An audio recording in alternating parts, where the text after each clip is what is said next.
आगामी জ্যৈষ্ঠী মাসের মানে মে মাসের 25 তারিখে মায়েরা একটা উৎসব আমাদের বাড়ি বাড়ি হয়। সেই উৎসবটার নাম কি বলুন তো? এবছর আগামী মে মাসে পড়েছে 25 তারিখে, হ্যাঁ জ্যৈষ্ঠ মাসে পড়ছে। জ্যৈষ্ঠ মাসের 10 তারিখে, জ্যৈষ্ঠ মাসের 10 তারিখে একটা ষষ্ঠী হয়। কি ষষ্ঠী মায়েরা? জামাই ষষ্ঠী। আচ্ছা মায়েরা, জামাই ষষ্ঠী কথা যখন বললাম, জামাই ষষ্ঠী মানে কি? ওইটার আরেকটা নাম আছে কি? অরণ্য ষষ্ঠী। কি বললাম? অরণ্য ষষ্ঠী। এটা হলো কেন জেনে নিন। আগেকার মেয়েদের যখন বিয়ে হতো নিয়ম কি ছিল দেখুন। মেয়েরা শ্বশুর বাড়িতে গিয়ে যতক্ষণ না সন্তান জন্ম না দিত ততক্ষণ বাপের বাড়ি আসার কোনো সুযোগ থাকতো না। ভালো করে শুনে নিন। আগে, এখন তো খুব সরল হয়ে গেছে, এখন তো কোনো ব্যাপার নেই। আগে নিয়ম ছিল কি, মেয়েদের বিয়ে হবার পর শ্বশুর বাড়ি গেলে যতক্ষণ না পেটে বাচ্চা না আসতো ততক্ষণ বাপের বাড়ি আসার কোনো সুযোগই থাকতো না। এই জন্য এই সুযোগটাকে এইটাকে ভাঙার জন্য মানে তখন মেয়েদের উপর একটা কি হলো, সমাজে একটা চাপ ছিল, দেখুন চাপ ছিল। তো যাতে মেয়েদেরকে সেটা সরল করা যায় তার জন্য জামাই ষষ্ঠীর প্রচলন করা হতো। মেয়েকে জামাইকে আহ্বান করে জামাইকে ভালো মন্দ খাওয়ানো হতো।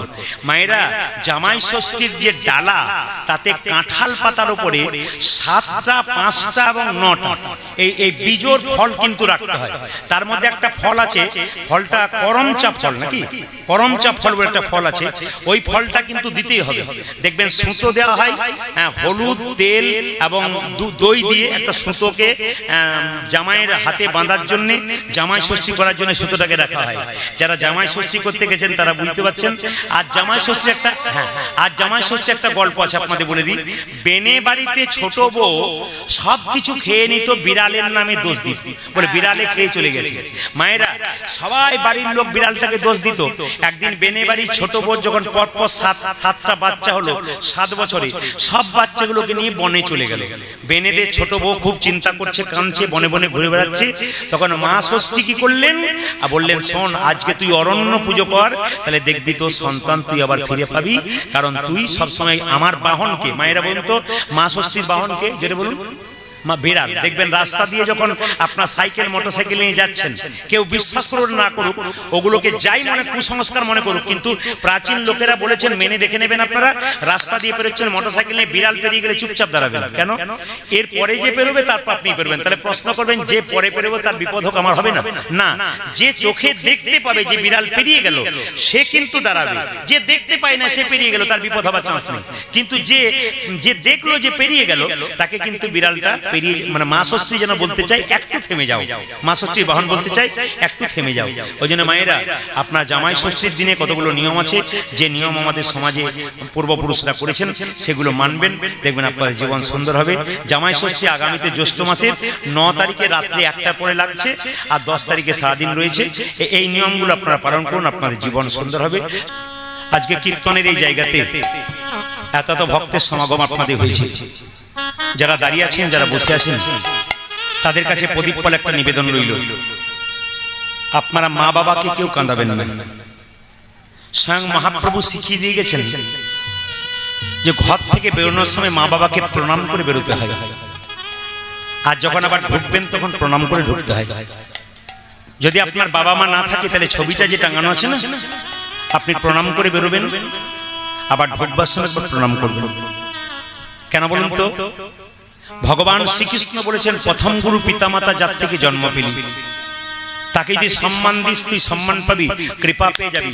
আর তাকে সম্মান না দিতে পারলে নিতাই গৌর হরি বল। আজকে সমাজে যারা মা বাবাকে খেতে দেয় না, আস্তে, আজকে সমাজে যারা মা বাবাকে খেতে দেয় না, তাদের কথাগুলো খোঁচার মতো লাগবে, কিন্তু প্রেমের ভাবে নিয়ে নিন। কেন? আপনি খেতে না দিলে আপনার ছেলে যখন বড় হবে আপনাকে ঘাত ধরে ঘর থেকে বের করবে, সেদিন আপনি বুঝতে পারবেন আপনি কি অন্যায় করেছেন। এই জন্য সবার কাছে নিবেদন রইল, মা বাবার উপরে কেউ হয় না। বাবা হলো বাড়ির ছাদ আর মা হলো খুঁটি। এই দুটো যেদিন চলে যাবে সংসার সেদিন শেষ হয়ে যাবে। যার মা বাবা নেই সে বুঝতে পারছে কি যন্ত্রণা, যার মা বাবা আছে সে এখনো বোঝে নাই। দাঁত থাকতে দাঁতের মর্ম কি করে বুঝবে, না থাকলে বুঝতে পারবে কি হয়। এই জন্য আপনাদের বলে যাই, কেউ মা বাবাকে কাঁদাবেন না। মায়ের মতো আপন কেউ হয় না। রাত্রিবেলায় কীর্তন শুনতে এসছেন, 12টা 1টা 2টোর সময় বাড়ি যাবেন, যখন দেখবেন বাড়ির সবাই ঘুমোচ্ছে, একজন দরজাটা খুলছে আর বেরোচ্ছে, তিনি হলেন মা। ছেলে যদি বাইরে থাকে,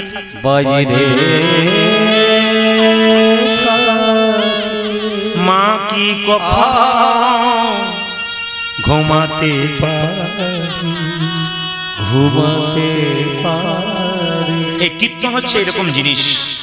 আপনি এখন আনন্দ করছেন, হাসছিলেন, আপনি আপনার কথা দিলে আমি কীর্তন স্টপ হয়ে যাবেন, আপনারা একবারে স্টপ, স্নিগ্ধ স্টপ, শুদ্ধ হয়ে যাবে। কেন?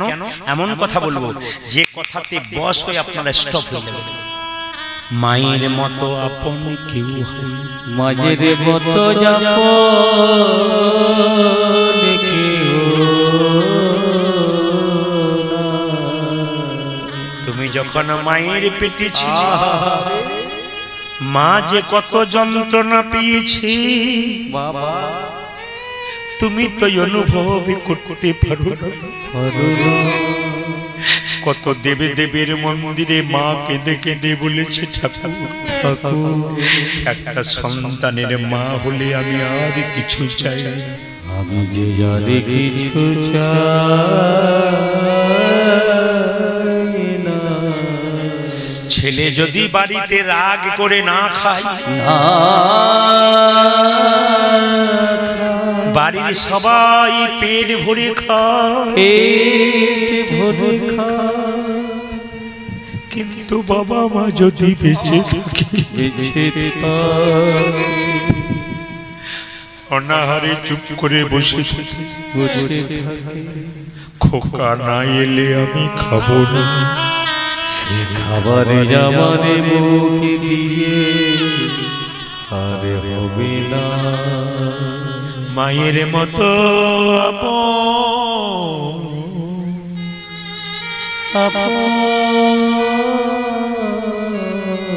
বলুন, আপনার স্বীকার করুন, কীর্তন কি জোরে জোরে লম্ফ লম্ফ ঝাঁপে গাইলে কি কীর্তন হয়? এখন তো কীর্তন আমি খুব ছোট ছোট কথা বলছি, আপনার চুপ করে আছেন কেন? স্টপ হয়ে আছেন কেন? আপনার চুপ করে গেলেন কেন? কীর্তনের মর্ম ব্যথা এরকম হওয়া উচিত। আমার গুরুজি আমাকে শিখিয়ে দিলেন, কীর্তন করবি, মানুষকে হাসাবি, কাঁদাবি, পাগল করে দিবি, মানুষকে বশ করে দিবি, কৃষ্ণ নামে ডুবিয়ে দিবি, হরি নামে।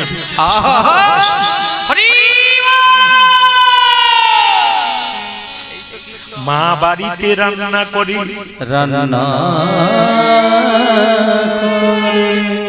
সবাইকে পেট ভরে খাইয়ে দেয়। কথাগুলো অনুভব করবে, সবাইকে পেট ভরে খাইয়ে দেয়, নিজের থালায় কি আছে একবারও মা তাকিয়ে দেখে না।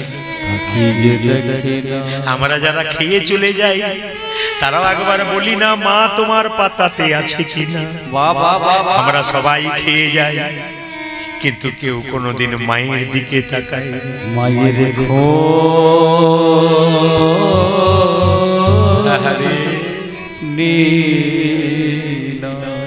মা যখন হসপিটালে বাচ্চা হতে যায়, ডাক্তার বাবু বলে মায়ের বাঁচবার আশা নেই, ছেলে বাঁচতে পারে।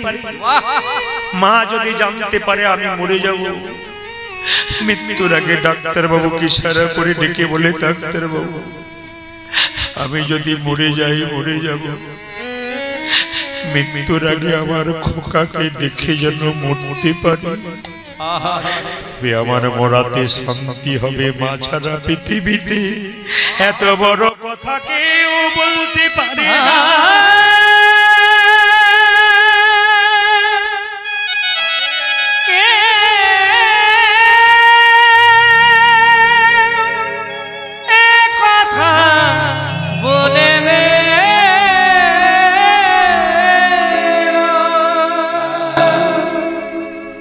মায়ের পেটে একটা বাচ্চার 10 মাস 10 দিন জায়গা হয়, সেই ছেলে যখন জামতারাতে গিয়ে বড় ফ্ল্যাট কিনে, আত্মীয় স্বজন সবার জায়গা হয়, কিন্তু মা বাবার জায়গা। কীর্তন শুনে কোনো লাভ হবে না যদি মানুষ না হতে পারে, মানুষ না হতে পারে, যদি নিজের বিবেক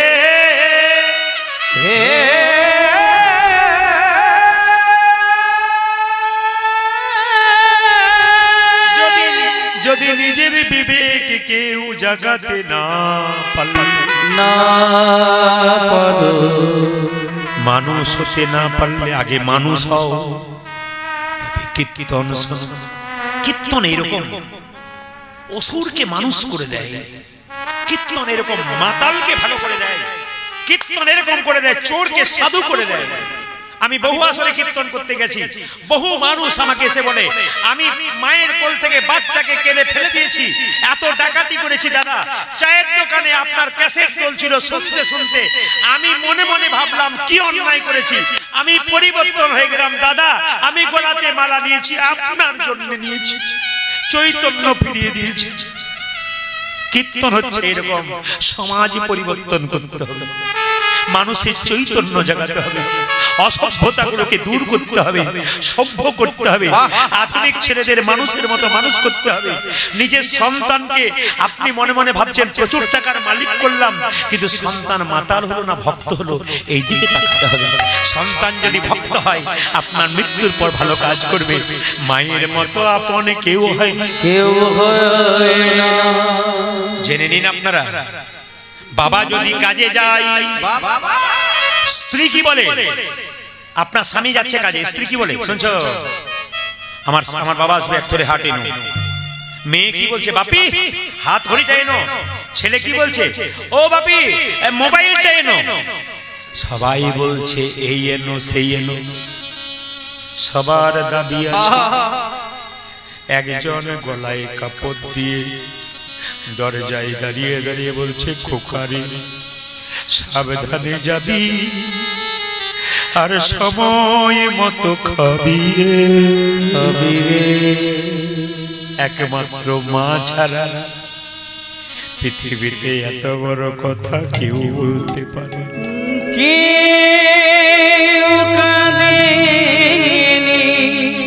আরে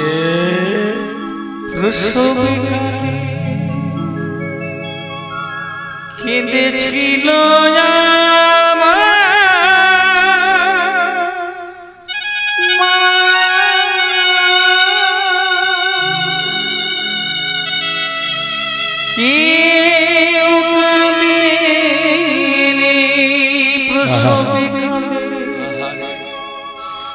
কেঁদেছিল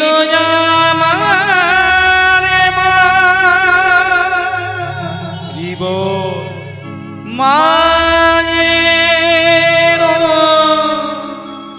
অন্তরে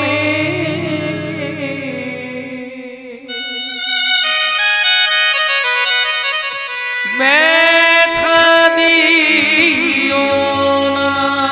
আরে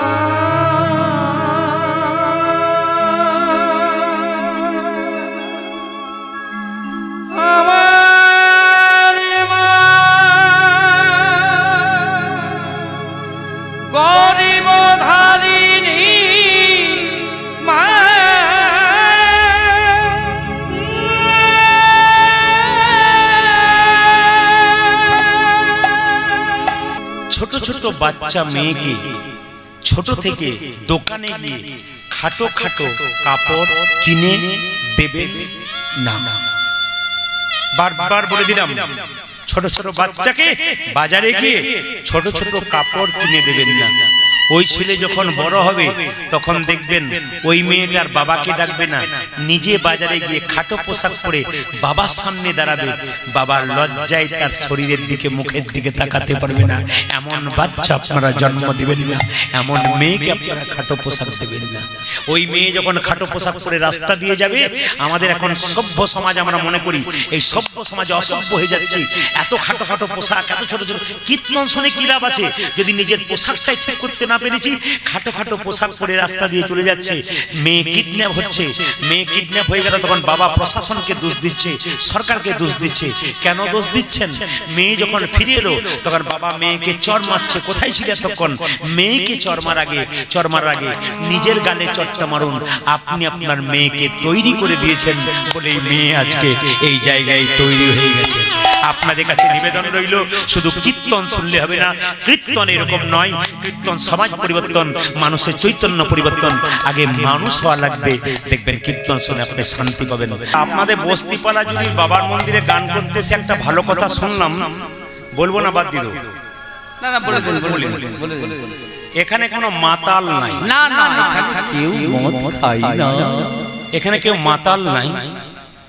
মায়েরা আছে, দেখবেন পার্টি রাত্রিবেলায় কেমন আছে। মাতাল সব জায়গাতে আছে। তবে একটা কথা বলে দিই আপনাদের, যারা একটুকু নেশা টেশা করে তাদের জন্য একটু বলে দিই, নেশা হচ্ছে 1 আঙ্গুলেরও হয়, 2 আঙ্গুলেরও হয়, 3 আঙ্গুলেরও হয়, 4 আঙ্গুলের হয়। নেশা থেকে দূরে থাকুন, আপনার জীবন সুন্দর হবে। আমি বলবো আপনি করবেন না করবেন সেটা আপনার ব্যাপার। ডাক্তার বাবু বলবেন অমুক খেও না, এই খেও না, তুমি খেলে মরবে আর না খেলে ভালো থাকবে, এটা আপনার ব্যাপার, আপনি নেবেন না। তবে বলে রাখি, নেশা আপনাদের এখানে একবারে নাই। কেউ মদও খায় না, বিড়িও খায় না, গাঁজাও খায় না, কিচ্ছু খায় না। দাদারা ভাইরা বলছে দেখবেন কেমন পার্টি আছে, মাঝেই বসে একটু বলি। আচ্ছা, 1 আঙ্গুলের নেশা, 2 আঙ্গুলের নেশা, 3 আঙ্গুলের নেশা আর 4 আঙ্গুলের নেশা। একটু মন দিয়ে শুনবেন, এই 4টে নেশার কথা আমি একটু একটু করে বলবো, ছোট করে বলে দেবো, জেনে। 1 আঙ্গুলের নেশা কোনটা আপনাদের এখানে আছে কিনা একটু দেখবেন, আছে কিনা দেখবেন। 1 আঙ্গুলের নেশা কোনটা? ঝাড়খণ্ডে তো এটা একবারে 1 নম্বর। অন্য জায়গায় থাক না থাকে, এখানে তো থাকবেই।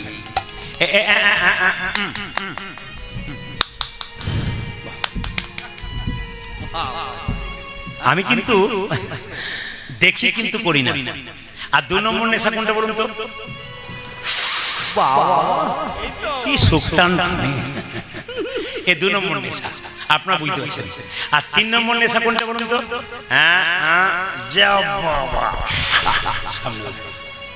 এক জায়গায় গান করতে গেছি, কতগুলো চ্যাংরা ছেলে শিব মন্দিরে চুপচাপ বসে গাঁজা খাচ্ছে। আমরা পেরিয়ে যাচ্ছি, আমাদেরকে দেখে সেটকে দিল। আমি জিজ্ঞেস করলাম, কে রে শিব মন্দিরে গাঁজা খাচ্ছিস? তখন ওই ছেলেটা বলছে, জ্ঞান দেবেন না, বাবা ভোলা খেয়েছিল। বললাম, বাবা তো বিষ খেয়েছিল, বিষ খাবে না, কিন্তু ওইটা খাবে। মায়েরা কিছু মনে করবেন না। 4 নম্বর নেশা, দরজা খুলবে কে? 4 নম্বর নেশা কি বলুন তো? এরকম করে দরজা খোলো বাসন্তী। এ পার্টি আপনাদের নাই। তবে যারা মদ খায় তাদের 3টে লাভ হয়। যারা খায় তারা মনে মনে ভাবছে বলুন বলুন, আরো 2-4 জন জড়ো হবে। একজন হাত তুলে আমাকে দেখাচ্ছে, বলুন। মদ খেলে 3টে লাভ হয় মায়েরা। কি? যদি আপনার বাড়ি কেউ খায় তাহলে বুঝিয়ে দেবেন 3টে লাভ কি। প্রথম লাভ হচ্ছে, যে মদ খায় দেখবেন তার বাড়িতে কোনোদিন চোর ঢোকে না। তার বাড়িতে চোর ঢোকে না। যে খায় সে বলছে এবার থেকে বেশি করে খাবো। 2 নম্বর, যে মদ খায় তার কোনদিন কুকুরে কামড়ায় না। আর 3 নম্বর, যে মদ খায় সে বুড়ো হয় না, চিরকাল একই রকম। আচ্ছা মায়েরা কিছু মনে করবেন না। একজন স্বামী স্ত্রী আমার কাছে কীর্তনে আসরে গেছে, উনি বাসায় গিয়ে বলছে, বাবা বলে কি একটু বলবেন তো? কি মানে খায় আর ও একটু বলবেন তো যেন না খায়। তো স্বামী স্ত্রীর জন্য বসেছে, যখনই বলেছি যে মদ খেলে 3টি উপকার হয়, তাহলে স্ত্রীকে স্বামী বলছে, দেখো ভালো করে দেখো। স্ত্রী বলছে, ভালো করে ভাঙানিটা শোনো তারপর বলবে। মদ খেলে প্রথমে চোট ঢোকে না কেন? যে মদ খায়, মদ তাকে খায়, মদ সে খায় না। এমন কাশি শুরু হয়, সন্ধে 6টা হয়, পার্টি আমাদের দলে আছে। এমন কাশি শুরু হয় সন্ধে 6টায় আরম্ভ হয়, সকাল 6টায় শেষ হয়। এখন লক্ষ্য করুন, চোর যদি বাড়িতে ঢুকতে যায় এমন কাশি কাশতে থাকে, বেটা কোনো জেগে আছে রে, ঢুকবার দরকার নেই, এই জন্য আর ঢোকে না। আর কুকুরে কামড়ায় না কেন মা? যখন মদ খেতে খেতে দুর্বল হয়ে যায়, রাস্তায় চলতে পারে না, লাঠি নিয়ে চলে, লাঠি দেখলে কুকুর মানে তো, এই জন্য কুকুর কামড়াতে পারে না। আর একটা কারণে কুকুর কামড়ায় না কেন বলুন তো? দেখবেন যারা বেশি মদ খায় তারা যেখানে সেখানে পড়ে না, নর্দমার সামনে শুয়ে থাকে। আর কুকুরগুলো নর্দমার পাশে শুয়ে থাকে, ও ভাবে আমার প্রতিবেশী বটে, কামড়ানোর দরকার নেই, আমারই লোক বটে, দরকার নেই, এই জন্য কামড়ায় না। যারা খায় তারা মনে মনে ভাবছে আর দরকার নাই, প্রদীপ পালকে আনবি না, বাকি সবাই কানবি, বেটা খালি আমাদের বিরুদ্ধে বলছে। আর 3 নম্বর কি বলুন তো? যে মদ খায় সে বুড়ো হয় না চিরকাল। কেন? বুড়ো হবার চান্স পায় না। তারা কি বলো হরি বলো হরি। এই জন্য আপনাদের কাছে নিবেদন রইল, নেশা মুক্ত সমাজ করুন। হিন্দু সমাজের প্রতি যেন কোনো কলঙ্ক না হয়, হিন্দু সনাতন ধর্মের প্রতি কলঙ্ক না হয়। হিন্দু সনাতন ধর্মের মানুষ আপনার নেশা বর্জন করুন, আপনাদের জীবন সুন্দর হবে। তাই ভগবান শ্রীকৃষ্ণ কি করলেন? মাকে বললেন, মা তোমাকে প্রণাম করি, এবার যাব কোথায়? না, এবার যাব আমি কালিয়নাগকে দমন করতে। মনে মনে ভাবছি। আচ্ছা বাবা, তার আগে একটা কথা বলে রাখি, যেদিন কৃষ্ণ কালিয়নাগকে দমন করবে সেদিন কিন্তু আমি বললাম একজনের জন্মদিন ছিল। কার জন্মদিন ছিল বলুন তো? জোরে বলুন, কার জন্মদিন ছিল? দাদা বলো না। আচ্ছা, আপনাদের ঝাড়খণ্ডে সব জন্মদিন পালন হয়? জোরে বলুন হ্যাঁ না না। জন্মদিন পালন হয়? আচ্ছা, যে জন্মদিনটা পালন হয় দেখুন তো, কেক আপনারা কাটেন? জোরে বলুন হ্যাঁ না। আচ্ছা, আপনারা ওই মোমবাতি জ্বালান? এটা ভারতবর্ষের নিয়ম নয়, এটা খ্রিস্টানদের নিয়ম। এগুলো খ্রিস্টানরা করে, সেটা আমরা করছি। লক্ষ্য করুন, ভারতবর্ষের নিয়মটাকে ত্যাগ করে আমাদের ঘরের বাবাকে না বলে, বাবা না বলে, আমরা পরের বাবাকে বাবা বলতে যাচ্ছি। আমাদের নিয়মটা ভালো লাগছে না, ওই জন্য পরের বাবাকে বাবা বলতে যাচ্ছি।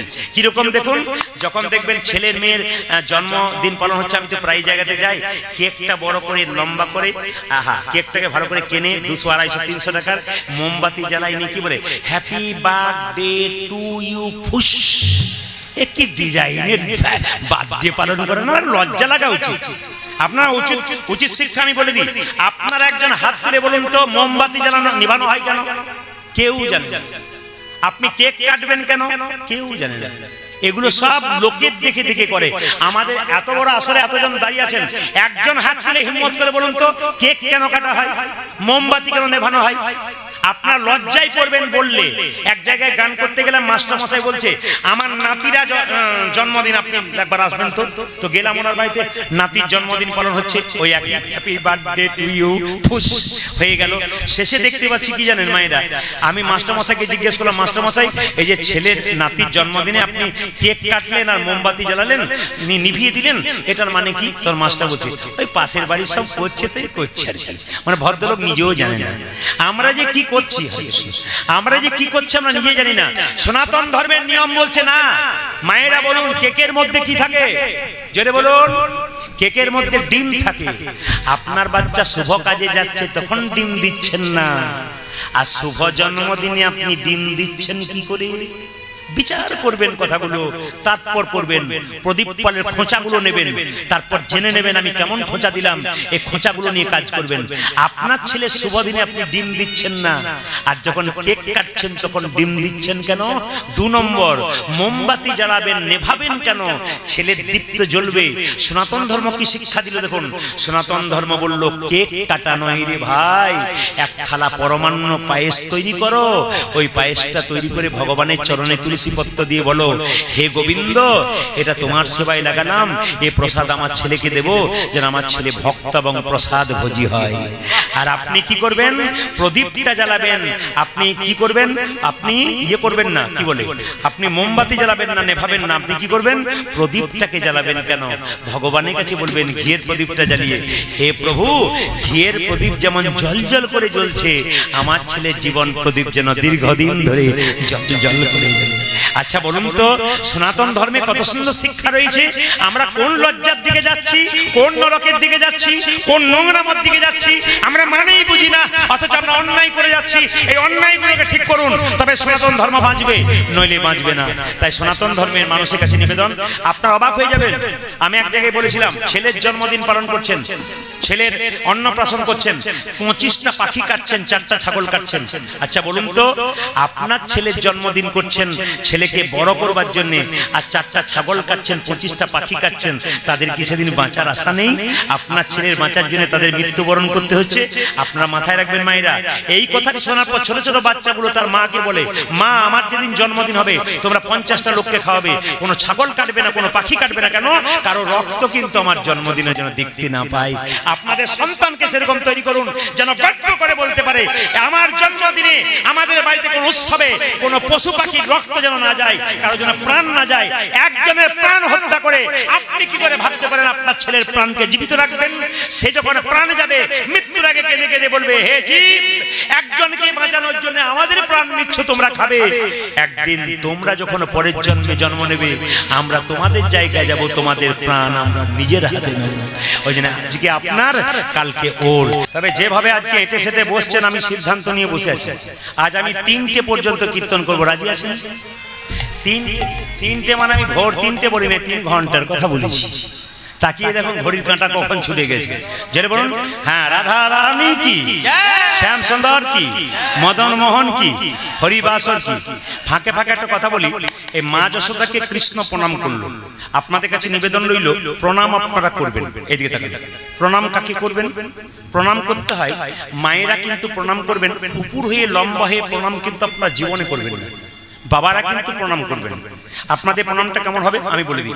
আপনাদের প্রণাম হবে সাষ্টাঙ্গে, মানে 8টা অঙ্গ মাটির সঙ্গে ঠিকবে। ভালো করে শুনবেন কিন্তু, বাবারা যখন লম্বা হয়ে প্রণাম করবে তখন সাষ্টাঙ্গে প্রণাম করবে। আপনারা হয়তো দেখেন না, আমি মালদা, উত্তর দিনাজপুর, দক্ষিণ দিনাজপুর ওই সাইড থেকে কীর্তন করতে যাই, ওখানে ছোট ছোট বাচ্চাগুলো কিরকম সবাই এসে লম্বা হয়ে প্রণাম করছে, একবারে লম্বা হয়ে। আপনারা যেমন ছোট করে প্রণাম করছেন, ওদের সব বাবারা শিক্ষা দিয়েছে, মায়েরা শিক্ষা দিয়েছে, প্রণাম করবি লম্বা হয়ে। তো লম্বা হয়ে প্রণাম করলে কি হয় মা? তাকান, 2টো হাত থেকে মাটিতে, 2টো পা, কটা হলো? 4টা, 2টো জানু, কটা হলো? 6টা, একটা ললাট, কটা হলো? 7টা, একটা বক্ষ, কটা হলো? 8। দেখবেন আগেকার এখন কেউ পয়সা দিতে আসবেন না, কীর্তনের শেষে আমি নেব, কীর্তন চলাকালীন আপনারা কেউ পয়সা দেবেন না, কীর্তনে ডিস্টার্ব হয়। কেন বলুন তো? মনোনিবেশটা নষ্ট হয়ে যায়। আপনারা সবাই লক্ষ্য করুন, আগেকার যুগে মহাপ্রভু আমলে তখন দেখবেন পুরুষরা কীর্তন করতো খালি গায়ে থাকতো, আর কি করতো বলুন তো? গলায় একটা উন্নি নিত। যেমন আপনারা যেমন এটাকে দেখতে পাচ্ছেন, এই যে এটা দেখতে পাচ্ছেন, আপনার ঝাড়খণ্ডের মানুষ আপনার নামাবলী গায়ে নিয়ে এসছেন। দেখুন, নামাবলী কিংবা উন্নি গায়ে নিয়ে এসছেন আপনারা, কিন্তু এটা হচ্ছে আসামের চাদর। আসামে আমি এই বছর 42 দিন ছিলাম, 42টা আসরে 42 দিন ছিলাম। তো সবাই লক্ষ্য করুন, এদিকে তাকাবেন তো, 19 দিনে 19 দুগুণ 38, আর বাকি আবার কয়েকটা আসর গিয়েছিলাম, টোটাল 42। প্রতিদিন 2টো করে নিলাম।